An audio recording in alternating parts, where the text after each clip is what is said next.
Hi. ഈ കഴിഞ്ഞ ദിവസങ്ങളിലായിട്ട് ടീച്ചേഴ്സിനോട് കുറേയധികം കുട്ടികൾ ചോദിക്കുന്ന കുറച്ച് സംശയങ്ങൾ, ഡൗട്ടുകൾ, അവരുടെ കൺസേൺസ് ഞാനോട് വായിക്കാം. ഒന്ന്, ഞാനൊരു റിപ്പീറ്ററാണ്. ഒരു ഗവൺമെൻറ് മെഡിക്കൽ കോളേജ് എനിക്ക് കിട്ടാനുള്ള ചാൻസ് ഇനി ഉണ്ടോ? എയിംസ് പോലുള്ള കോളേജിൽ അഡ്മിഷൻ കിട്ടാൻ ഞാൻ ഇനിയും റിപ്പീറ്റ് ചെയ്യണോ?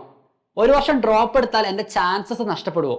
എല്ലാ വർഷവും റിപ്പീറ്റേഴ്സിൻ്റെ എണ്ണം കൂടിക്കൊണ്ടിരിക്കുകയാണ്. അപ്പോൾ 2027 നീറ്റ് എക്സാം ഭയങ്കര ടൈറ്റ് കോമ്പറ്റീഷൻ ആയിരിക്കുമോ? ഈ വർഷത്തെ റീനീറ്റ് ടഫായിരുന്നില്ലേ?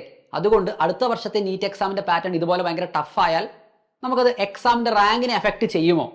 ഇങ്ങനെയുള്ള കുറേ ഡൗട്ടുകൾ നിങ്ങൾ ഈ കഴിഞ്ഞ ദിവസങ്ങളിൽ ചോദിച്ചിട്ടുണ്ട്. ഇതിൻ്റെ ഒരു വൺ സ്റ്റോപ്പ് ഉത്തരവാണ് ഞാൻ പറയാൻ പോകുന്നത്. അതായത് ഒരു റാങ്ക് ഹോൾഡർ ആവുന്ന റിപ്പീറ്റർ എങ്ങനെയാണ് ബാക്കിയുള്ളവരിൽ നിന്ന് ഡിഫറൻ്റ് ആവുന്നത്? അവർ അതുവരെ ചെയ്ത പാറ്റേണിലുള്ള പ്രിപ്പറേഷൻ ആയിരിക്കില്ല ഇനി അങ്ങോട്ട് മുൻപോട്ട് ചെയ്യുക. അതായത് 2027 നീറ്റ് എക്സാമിന് വേണ്ടിയിട്ട് റിപ്പീറ്റ് ചെയ്യാൻ ആഗ്രഹിക്കുന്ന ഒരാളാണ് നിങ്ങളെങ്കിൽ ഇതുവരെ നിങ്ങൾ ചെയ്തുകൊണ്ടിരുന്ന മെത്തേഡും ടെക്നിക്കുകളും ചിലപ്പോൾ ഒന്ന് മാറേണ്ടി വരും.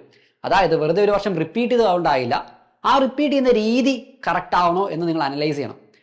ഉദാഹരണത്തിന് നമ്മൾ കോൺസെപ്റ്റിലേക്ക് വരുന്ന സമയത്ത് ഇപ്പൊ ചില ചാപ്റ്റേഴ്സിലൊക്കെ ഈക്വിലിബ്രിയോ, തെർമോഡൈനാമിക്സ് ഏതെങ്കിലും ചാപ്റ്റർ എടുക്കാം.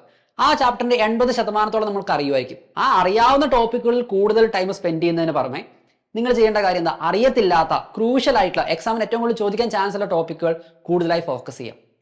എക്സാം ഹാളിൽ പ്രഷർ ഫീൽ ചെയ്യുന്ന ഒരാളാണെങ്കിൽ എങ്ങനെ ആ പ്രഷറിനെ ഹാൻഡിൽ ചെയ്യാമെന്ന് പഠിക്കുക. ഇപ്പോൾ റീനീറ്റ് എക്സാമിന്റെ സമയത്ത് പല കുട്ടികളും പറഞ്ഞു, സാർ എനിക്ക് ചോദ്യങ്ങളൊക്കെ ചെയ്യാൻ അറിയാമായിരുന്നു, ടൈം ഉണ്ടെങ്കിൽ ചെയ്യാമായിരുന്നു, ടൈം മാനേജ്മെന്റ് ബുദ്ധിമുട്ട് വന്നു. അപ്പോൾ വേണ്ടത്ര മോക്ക് എക്സാമുകൾ എഴുതി നിങ്ങൾ ടൈം മാനേജ്മെന്റ് സ്കില്ല് ഡെവലപ്പ് ചെയ്യുക എന്നുള്ളതാണ് അവിടെ ഇമ്പോർട്ടൻറ്റ്. അതുപോലെ ഓരോ എക്സാമിന് ശേഷം നമ്മൾ എത്രത്തോളം നെഗറ്റീവ് മാർക്കിംഗ് വരുത്തുന്നുണ്ട് എന്നുള്ളത് അനലൈസ് ചെയ്ത് ആ നെഗറ്റീവ് മാർക്കിംഗ് എങ്ങനെ മിനിമൈസ് ചെയ്യാമെന്ന് ആലോചിക്കുമ്പോൾ നമ്മുടെ സ്കോർ ഓട്ടോമാറ്റിക്കലി ബെറ്ററായി.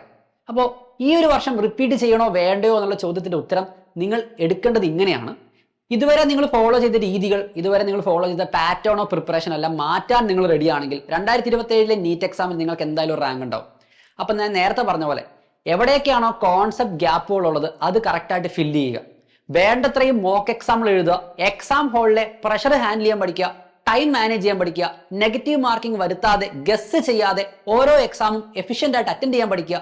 ഇങ്ങനെയൊക്കെ ചെയ്താൽ 2027 നീറ്റ് എക്സാം നിങ്ങൾക്ക് എന്തായാലും ഒരു റാങ്ക് ഉണ്ടാവും.